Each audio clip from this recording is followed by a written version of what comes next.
Hello friends, welcome to my स्टल group GS में आपका स्वागत है। मैं पवन कुमार पटेल। आज का जो हमारा टॉपिक है, इतिहास के समय सारणी को जानना है।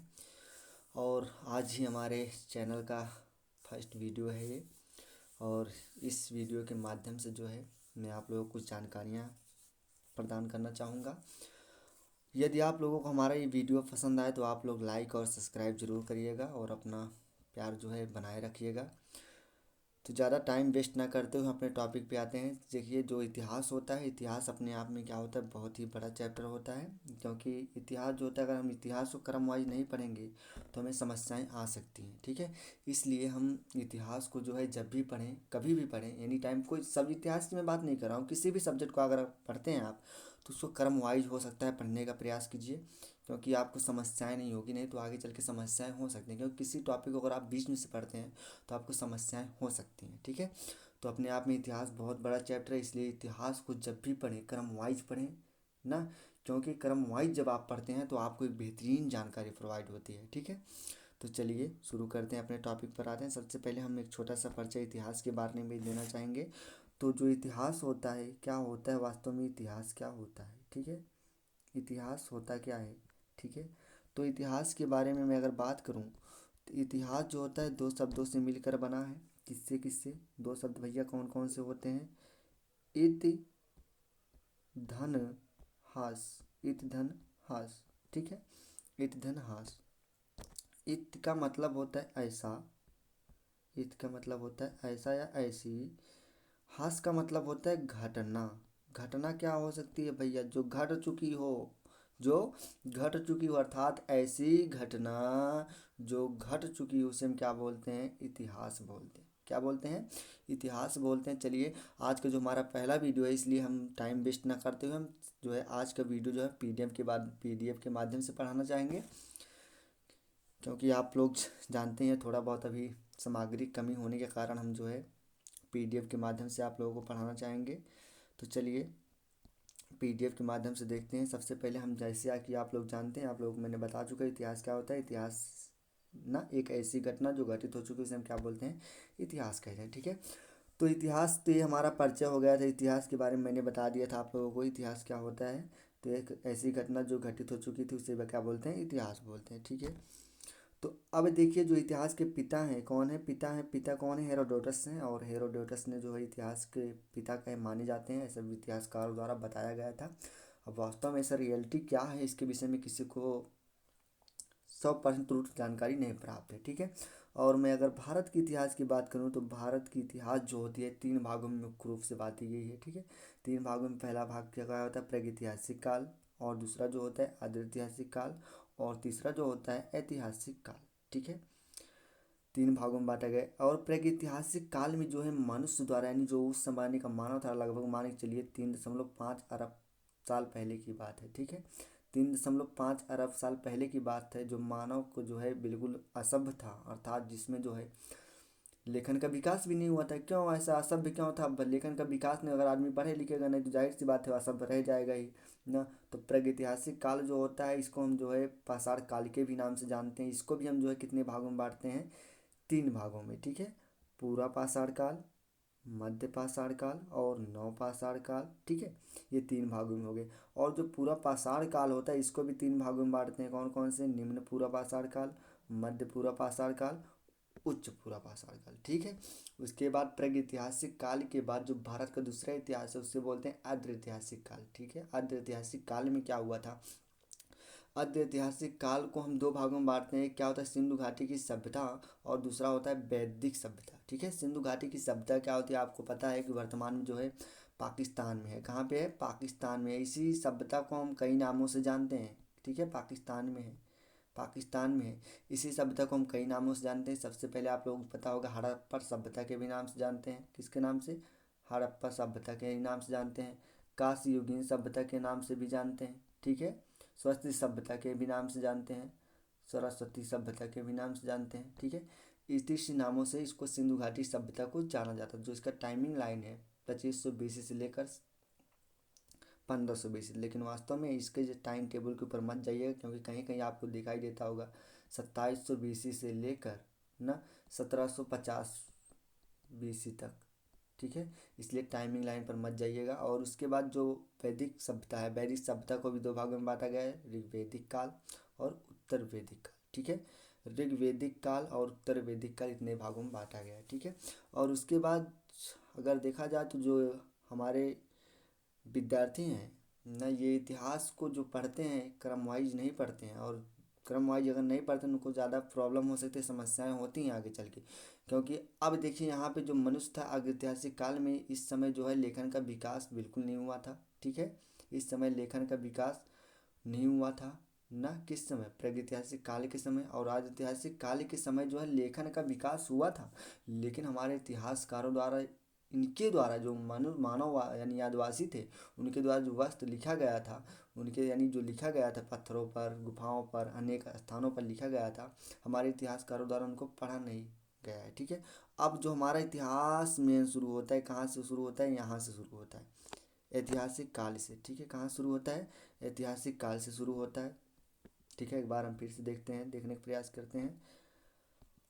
जो हमारा मेन इतिहास शुरू होता है, हमारा इतिहास जो शुरू होता है कहाँ शुरू होता है, ऐतिहासिक काल से। ठीक है, कहाँ शुरू होता है, ऐतिहासिक काल से, ऐतिहासिक काल से शुरू होता है। तो ऐतिहासिक काल शुरू होता है, ऐतिहासिक काल जो है, इस समय लेखन का विकास हो गया था। लेखन का विकास के साथ साथ जो है, यानी जो इस जमाने के, यानी मानव का जो सभ्यता बढ़ता गया, और इस जमाने के मानव जो है थोड़ा बहुत शिक्षित होते गए। यानी कहने का मतलब देख लीजिए आप, प्रागैतिहासिक काल, आद्य ऐतिहासिक काल और ऐतिहासिक काल। ठीक है, इन कालों को बांटने के क्रम था, क्योंकि मनुष्य के अंदर कुछ ना कुछ परिवर्तन दिखाई दिए, इस कारण जो है इनको जो है इस प्रकार से बांटे हैं ना। और प्रागैतिहासिक काल को भी इस प्रकार बांटे, क्योंकि जो बांटने का उनका कला था, जो इतिहासकार द्वारा बांटा गया, उनके ज़माने में जो है कुछ ना कुछ परिवर्तन दिखाई दिए, तभी जो है ये सब जो पाषाण काल था, पूर्व पाषाण काल, मध्य पाषाण काल और नव पाषाण काल, इन सब भागों में बांटा गया। ठीक है, उसके बाद ऐतिहासिक काल जो होता है, ऐतिहासिक काल जो होता है, इसको हम दो भागों में बांटते हैं, कितने भागों में, तीन भागों में। अब जो हमारा मुख्य इतिहास शुरू होता है, अधिकतर विद्यार्थी लोग यहीं से पढ़ते हैं, प्राचीन इतिहास। ठीक है, और इसके पीछे का जो इतिहास होता है इसको जानने का प्रयास ही नहीं करते हैं। ऐसा क्यों, क्योंकि उनको पता ही नहीं होता है ना।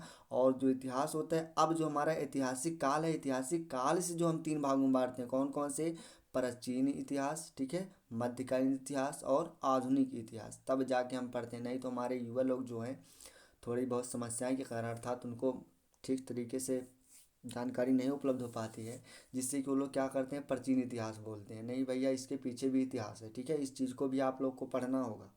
ठीक है, तो ये क्या बोलते हैं, प्राचीन इतिहास और मध्यकालीन इतिहास और आधुनिक भारत का इतिहास। ठीक है, और प्राचीन इतिहास काल को जो है हम अगर देखा जाए तो कितने भागों में बांटे हैं, 6 भागों में। ठीक है, 16 महाजनपद का उदय हुआ था। 16 महाजनपद का निकाय जो वर्णन है किसमें, अंगुत्तर निकाय, अंगुत्तर निकाय में है। ठीक है, और पता है निकाय में है, अंगुत्तर निकाय में 16 महाजनपदों का वर्णन। उसके बाद जो है मगध साम्राज्य आता है। ठीक है, 16 महाजनपद के आने के बाद भारत पर 16 महाजनपदों का आक्रमण होता है। ठीक है, उसके बाद मगध साम्राज्य का आता है। उसके बाद मौर्य साम्राज्य आता है, मौर्योत्तरकालीन आता है। ठीक है, इन सब का टाइम टेबल आप देख सकते हैं स्क्रीन पर। उसके बाद जो है गुप्त साम्राज्य आता है, और गुप्त साम्राज्य के बाद हर्षवर्धन काल आता है। ठीक है, उसके बाद फिर हमारा जो आता है, कौन सा टॉपिक आता है, मध्यकालीन भारत का इतिहास। और मध्यकालीन भारत के इतिहास को जो है कितने भागों में बांटे हैं, 2 भागों में। ठीक है, ये एक 13वीं और 18वीं सदी का शताब्दी का बात है। उसके बाद दूसरा जो है 18वीं शताब्दी का बात है। ठीक है, ये तो हमारे क्या थी, टाइमिंग लाइन थी जो इतिहास की थी। और इतिहास को जो है आप अगर टाइमिंग लाइन से पढ़ेंगे तो आपको एक बेहतरीन जानकारी प्रोवाइड होगी, नहीं तो समस्याएं आप लोगों को बढ़ती जाएंगी। ठीक है, तो फिर से एक बार देखने का प्रयास करते हैं, जिससे कि कोई डाउट्स न रहे आप सभी को। क्योंकि देखिए आज मेरा पहला वीडियो है, और पहला वीडियो जो है मैं इस प्रकार पीडीएफ से पढ़ा रहा हूँ। उसके बाद जैसे ही मुझे थोड़ा बहुत कंफर्टेबल महसूस होता है, तो हम जो है पीडीएफ के माध्यम से ना पढ़ाकर नियमानुसार पढ़ाएंगे। ठीक है, चलिए देखिए, फिर से देखते हैं, एक बार देखने का प्रयास करते हैं, क्योंकि कोई भी डाउट नहीं रहना चाहिए। तो चलिए देखते हैं फिर से एक बार। तो सबसे पहले हमने देखा इतिहास क्या होता है। इतिहास क्या होता है, इतिहास एक ऐसी घटना जो घटित हो चुकी है, उसे हम क्या बोलते हैं, इतिहास बोलते हैं। ठीक है, अर्थात हम कह सकते हैं, ठीक है, ये अभी हमने परिभाषा तुरंत आपको जस्ट नोटिस किया, बताया। ठीक है, उसके बाद हेरोडोटस, हेरोडोटस क्या है, यानी इसके पिता हैं, किसके, इतिहास के पिता हैं। ठीक है, अगर मैं भारत के इतिहास की बात करूँ तो भारत के इतिहास कितने भागों में बांटा गया, 3 भागों में, प्रागैतिहासिक काल, आद्य ऐतिहासिक काल और क्या होते हैं ऐतिहासिक, ठीक है। सबकी अपनी अपनी विशेषताएं। तो प्रागैतिहासिक काल को हम पाषाण काल के भी नाम से जानते हैं। इसका पाषाण काल इसलिए नाम पड़ा क्योंकि वहाँ के जो मनुष्य थे पत्थरों का, इसका जो पाषाण काल नाम पड़ा है, पाषाण काल देख रहे हैं आप सभी, जो पाषाण काल नाम पड़ा है तो इसको इसलिए पढ़ा गया क्योंकि उस जमाने के जो मनुष्य था, लेखन का विकास बिल्कुल नहीं हुआ था, ठीक है। उस जमाने का जो मनुष्य था जो है अधिकतर जो उपकरण यूज करता था पत्थरों के बने यूज करता, ठीक है। इसलिए इसको पाषाण काल के नाम से भी जानता था। और जो आप अनुमान लगा सकते हैं ना, लेखन का विकास नहीं। तो उसके बाद जो है हमारा क्या आता है अद्यैतिहासिक काल। और ऐतिहासिक काल में जो है लेखन का विकास हुआ था, लेकिन अभी तक हमारे इतिहासकारों द्वारा उसको पढ़ा नहीं जा सकता। और अग्र ऐतिहासिक काल को हम दो भागों में बांटते हैं, ठीक है। कितने भागों में? दो भागों में। सबसे पहले क्या होता है सिंधु घाटी की सभ्यता और वैदिक सभ्यता, ठीक है। सिंधु घाटी की सभ्यता और वैदिक सभ्यता। तो सिंधु घाटी सभ्यता की अपनी एक विशेषताएं हैं, अपनी एक टॉपिक है जो कि बहुत ही अच्छी टॉपिक है और आपको इस सब चीज़ों को पढ़ना पड़ेगा। और उसके बाद दूसरा जो टॉपिक है क्या है वैदिक सभ्यता। और वैदिक सभ्यता के बाद जो है वैदिक सभ्यता भी दो प्रकार से है, दो भागों में बांटा गया। उसके बाद कौन कौन से? ऋग्वैदिक काल और उत्तर वैदिक काल, ठीक है। इस समय ऋग्वेद का उत्पन्न हो गया था क्योंकि यहाँ समय वेदांत हो गया था। वेदांत जानते होंगे आप सभी। उपनिषद उपनिषद का प्रयोग यहाँ पे होने लगा। यहाँ पे जादू टोना मंत्र पर सब लोग विश्वास करने लगे, ठीक है। उसके बाद जो हमारा मेन इतिहास शुरू होता है जिसको हमें अति आवश्यक है पढ़ने की, अति आवश्यक ज़रूरत है। जहाँ से हमारे जो क्वेश्चन होते हैं, क्वेश्चन तो हालांकि सभी से आते हैं, लेकिन फिर भी जहाँ से हमारे मुख्य रूप से क्वेश्चन पूछे जाते हैं उनकी मैं बात कर रहा हूँ। जो मुख्य रूप से क्वेश्चन पूछा जाता है हमारे इतिहास में, तो सबसे पहले कहाँ से पूछा जाता है आपको पता होगा, ऐतिहासिक काल से, ठीक है। ऐतिहासिक काल से क्वेश्चन पूछा जाता है। और ऐतिहासिक काल से पूछा जाता है। तो ऐतिहासिक काल जो है कितने प्रकार के होते हैं, ठीक है। ऐतिहासिक काल को हम कितने भागों में देखिए, यहाँ पे जो मनुष्य द्वारा लिखा गया था, ठीक है, जो दीवारों पर और अन्य स्थानों पर पत्थरों पर खम्भों पर अनेक प्रकार की लिपियाँ हैं, अर्थात कुछ लिखा गया ऐसा, ठीक है। उसको जो है इतिहासकारों द्वारा पढ़ा गया और यहाँ से एक हमें तथस्थ जानकारी प्राप्त होती है ना। यहाँ तक जो हमारा ये वाला इतिहास रहता है, देखिए कौन कौन सा, प्रागैतिहासिक काल और आद्य ऐतिहासिक काल। इसका जो समय सारणी है केवल अनुमानिक दृष्टि से, किसकी दृष्टि से? अनुमानिक है। क्या है? अनुमानिक है भैया, ठीक है। अनुमानिक है और अनुमानिक होने के नाते इस पर हम लोग ज़्यादा चर्चा और विचर्चा नहीं करेंगे क्योंकि ये क्या है, एक अनुमानिक बल है और अनुमान के अनुसार जो है इतिहासकारों द्वारा ऐसा बताया गया है, ठीक है। बाकी वास्तव में इसका एग्जैक्ट डेट क्या है, टाइम लाइन क्या है, ये सब किसी को नहीं पता है, केवल अनुमान के तौर पर बताया गया है। और जो हमारा मेन इतिहास शुरू होता है आदि ऐतिहासिक काल। आदि ऐतिहासिक काल को हम तीन भागों में बांटते हैं, ठीक है। कितने भागों में? तीन भागों में। जैसे कि आप लोग देख रहे हैं प्राचीन भारत का इतिहास, ठीक है। प्राचीन इतिहास जिसको बोलते हैं, मध्यकालीन इतिहास, उसके बाद क्या होता है आधुनिक इतिहास, ठीक है। उसके बाद जो है प्राचीन इतिहास को भी छः भागों में, ठीक है। छः भागों में क्या, मगर चाहे तो जो है प्राचीन इतिहास में जो है से राजवंश आए थे, ठीक है। मगध साम्राज्य 16 महाजनपद आया था।